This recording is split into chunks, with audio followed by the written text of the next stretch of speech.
There's a moment when the room doesn't change, but something inside you does. A sentence lands softer than it should. A smile arrives half a second late. Nothing is wrong, and yet the air feels thinner. You pause without knowing why. Your chest tightens just enough to notice.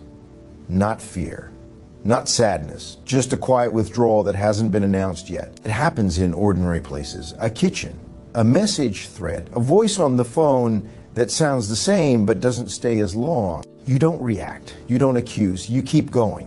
But something has already stepped back. Most people would say nothing happened, and they'd be right. Nothing visible did. But that's not the part that lingers. What lingers is the feeling that something is already over before it ends. Like hearing a door close from another room. Not loud, just final. You tell yourself not to read into it. You remind yourself how easily the mind fills gaps.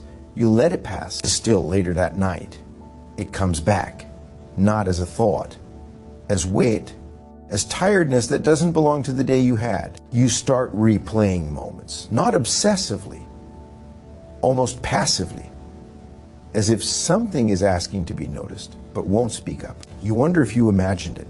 That's usually where it begins to hurt. Because you've been here before, many times, and every time the ending arrived exactly the way it felt in that first quiet second. But that's not the part most people notice. They notice the withdrawal later, the distance, the unanswered message, the explanation that never quite explains. What they don't notice is how early the body responded, how fast something inside knew. There's something quieter happening underneath all of this. It doesn't come from mistrust, or insecurity, or fear of being left. It arrives before those things even wake up. It shows up as sensitivity to timing, to rhythm, to the subtle way attention moves when it no longer rests. You notice when energy stops returning the way it used to, when listening becomes thinner, when warmth shifts into politeness, not colder, just less present. And the strange part is how little proof you need. Not because you assume the worst, but because your system responds to absence faster than to action. Others need words, you sense pauses. Others wait for distance to appear.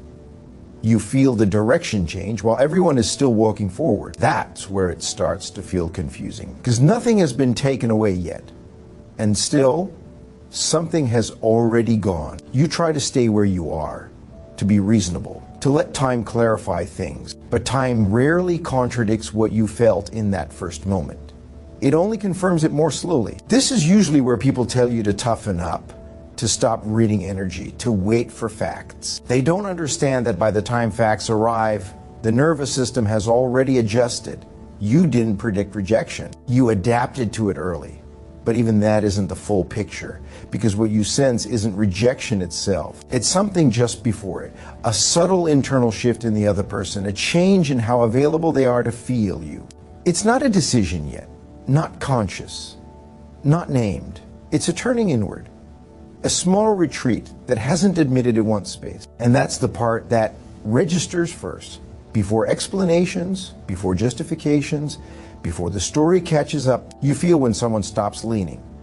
That awareness doesn't come from vigilance, it comes from attunement built over time, often in environments where paying attention mattered, where emotional weather changed quickly, where noticing early meant staying safe or staying connected. But that history doesn't announce itself. It simply lives in the background, shaping how perception works. You don't scan for danger, you register shifts. You don't expect loss, you feel movement. And movement, once felt, doesn't unfeel itself. Still, there's something deeper here, something that doesn't get talked about. Because even when you sense rejection early, the pain isn't sharp. It's dull, slow, heavy. It's the exhaustion of carrying what hasn't happened yet. You hold space for an ending, while everyone else is still inside the middle. That kind of awareness is lonely, not because others don't care, but because they're standing in a different moment of time. You're already a few steps ahead emotionally without choosing to be, and that's where the misunderstanding grows. People think you're sensitive to being left, but what you're sensitive to is the moment presence fades. That's not the same thing. One is fear. The other is perception. Fear imagines. Perception recognizes. But that distinction doesn't become clear until later, usually much later. At first, it just feels like weight, like you're carrying something that doesn't have a name yet, and you wonder if it belongs to you. Here's where the shift begins.